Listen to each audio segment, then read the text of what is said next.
हमारे के चिथड़ा उड़ाई लखनऊ में रहे ना दी लोग हमरा के हाथी चले बाजार तो कुत्ता भो के आजा।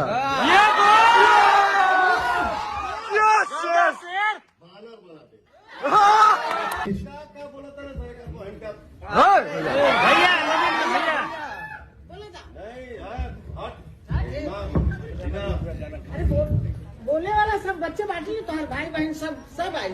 कुकुर कुछ भौंका है सर।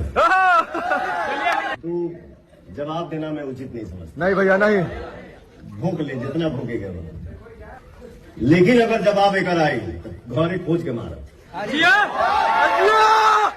ये नाम पवन सिंह है, ठीक है।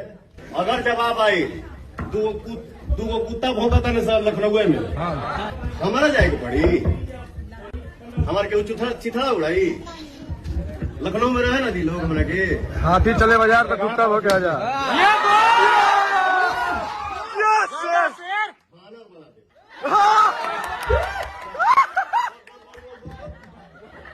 बोला हमारे सर हम लोग के बीच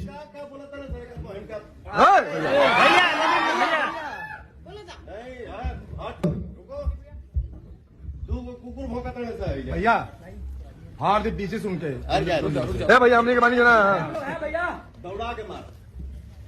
आई एम पवन सिंह। बेटा हमारा शेर है। शेर एकदम। भाई के मुंह से निकल इस शब्द गंबाटे माई के छाया होगी।